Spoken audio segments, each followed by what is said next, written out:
ఇక డీటెయిల్స్ లోకి వెళ్తే రాష్ట్ర ముఖ్యమంత్రిగా 4వసారి ప్రమాణ స్వీకారం చేస్తున్న నారా చంద్రబాబు నాయుడు ప్రమాణ స్వీకారాన్ని వీక్షించేందుకు వీలుగా బుధవారం కాకినాడ నగరంలో 9 చోట్ల భారీ స్క్రీన్లను నగరపాలక సంస్థ కమిషనర్ జి వెంకట్రావు ఆదేశాల మేరకు కార్పొరేషన్ అధికారులు ఏర్పాటు చేశారు. కాకినాడ నగరంలోని ఏటిమొగ బాలాజీ చెరువు సెంటర్, రేచర్లపేట, రాగిరెడ్డి వెంకట జయరాం కుమార్ కన్వెన్షన్ హాల్తో పాటు పలు ప్రాంతాల్లో కూడా భారీ స్క్రీన్లను ఏర్పాటు చేశారు.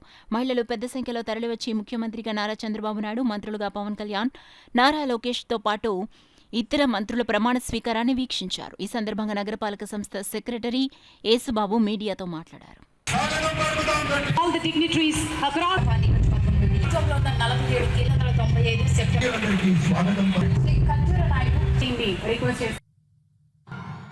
చంద్రబాబు గారు గౌరవనీయ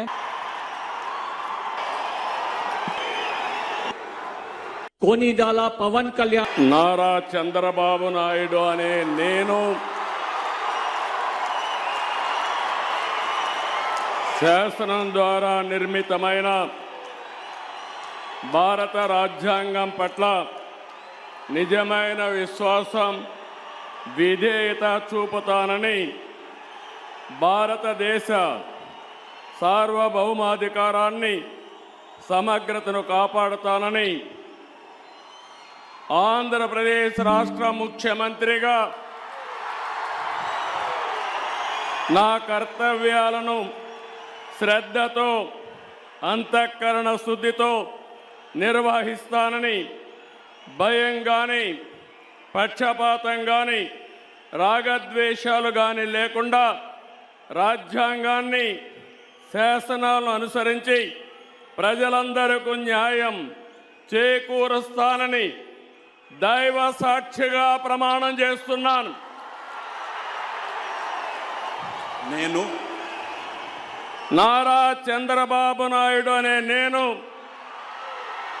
ఆంధ్రప్రదేశ్ రాష్ట్ర ముఖ్యమంత్రిగా నా పరిశీలనకు వచ్చిన లేదా నాకు తెలియవచ్చిన ఏ విషయాన్ని నా కర్తవ్యాలను సక్రమంగా నిర్వహించేందుకు అవసరమైన మేరకు తప్ప ప్రత్యక్షంగా కానీ పరోక్షంగా కానీ ఏ వ్యక్తికి లేదా వ్యక్తులకు తెలియపరచనని లేదా వెల్లడించని దైవ సాక్షిగా ప్రమాణం చేస్తున్నాను. కొనిదల పవన్ కళ్యాణ్ అనే నేను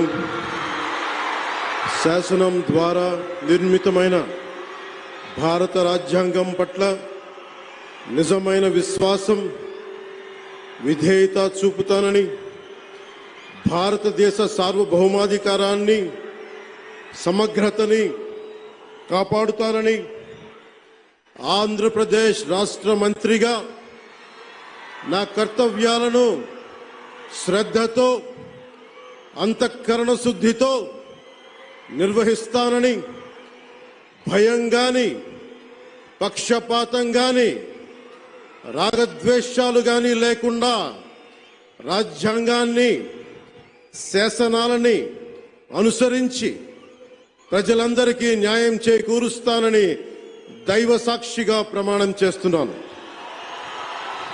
నేను కొనిదెల పవన్ కళ్యాణ్ అనే నేను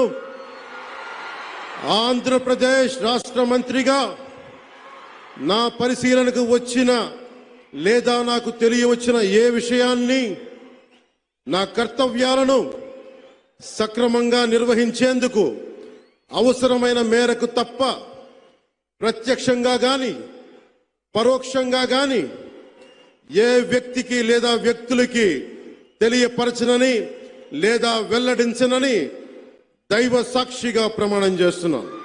మన రాష్ట్ర ముఖ్యమంత్రిగా గౌరవనీయులు శ్రీ నారా చంద్రబాబు నాయుడు గారి ప్రమాణ స్వీకారం చేస్తున్న సందర్భంలో మన కాకినాడ పట్టణానికి సంబంధించి 9 సెంటర్లను వివిధ ప్రజలందరూ కూడా వచ్చి తిలకించి వేయడానికి ఈ కార్యక్రమం ఏర్పాటు చేయడమైంది. దాంట్లో భాగంగా ఈరోజు కళాక్షేత్రంలో సుమారుగా 1000 మందికి సిట్టింగ్ ఏర్పాటు చేసి వారందరినీ జనం అందరూ కూడా వచ్చి స్వచ్ఛందంగా వచ్చి వారు యొక్క ప్రమాణ స్వీకార కార్యక్రమానికి గౌరవ ముఖ్యమంత్రిగా మన నారా చంద్రబాబు నాయుడు గారు, అలాగే ఉప ముఖ్యమంత్రిగా శ్రీ పవన్ కళ్యాణ్ గారు, ఇతర మంత్రివర్యులు కూడా అందరూ ప్రమాణ స్వీకారం చేయడానికి ఈ కళాక్షేత్రంలో సుమారుగా 1000 మంది ప్రజానికం హాజరై వారి సంతోషాన్ని వ్యక్తపరిచి ఉన్నారు. అలాగే మన కాకినాడ పట్టణానికి సంబంధించి సుమారుగా 8 చోట్ల 8 ప్రదేశాల్లో బాలాచెరువు, రేచెల్లిపేట, ఏటుమొగ వివిధ ప్రదేశాల్లో 9 ప్రాంతాల్లో మనం ఈ కార్యక్రమం ఇలాగా ప్రమాణ స్వీకారం తిలకించే కార్యక్రమాలు ఏర్పాటు చేయడం జరిగింది. ఈ కార్యక్రమానికి అనేక ప్రజానికం వచ్చి ఈ కార్యక్రమాన్ని తిలకించి జయప్రదం చేసి ఉన్నారు కనుక మీ అందరికీ కూడా శుభాకాంక్షలు తెలియజేస్తున్నాం. రాష్ట్ర నూతన ముఖ్యమంత్రి శ్రీ నారా చంద్రబాబు నాయుడు గారి ఆధ్వర్యంలో ఈరోజు వారి యొక్క నాయకత్వంలో నూతనంగా ప్రమాణ స్వీకారం చేస్తున్నటువంటి మంత్రివర్గ ప్రమాణ స్వీకారోత్సవ మహోత్సవ వేడుకల్ని మన కాకినాడ నగరంలో వివిధ ప్రాంతాల్లో ప్రత్యక్ష ప్రసారానికి ఏర్పాట్లన్నీ చేయడం జరిగింది. అంతేకాకుండా మన యొక్క కళాక్షేత్రం, అదేవిధంగా మన స్మార్ట్ సిటీ మీటింగ్ హాల్తో పాటు సుమారు 7 ప్రాంతాల్లో కొన్ని వేల మంది చూసేందుకు గాను ఈ ఏర్పాట్లన్నీ చేయడం జరిగింది. డైరెక్ట్గా ప్రత్యక్ష ప్రసారం ద్వారా మంత్రివర్గ ప్రమాణ స్వీకారం చేయడానికి చేసినటువంటి ఈ ఏవైతే వేదికలు ఉన్నాయో ఆ వేదికల దగ్గర అన్ని రకాల సౌకర్యాలు ఏర్పాటు చేయడం జరిగింది. మంచినీరు కానీ, చైర్స్ కానీ, కూలర్స్ కానీ, అదేవిధంగా కంప్లీట్గా ప్రత్యక్ష ప్రసారానికి అవసరమైనటువంటి LED స్క్రీన్స్, టీవీల ద్వారా ప్రజలందరూ కూడా ఈ మహోత్సవ వేడుకలను ప్రత్యక్ష ప్రసారం ద్వారా చూడటానికి ఏర్పాట్లన్నీ చేయడం.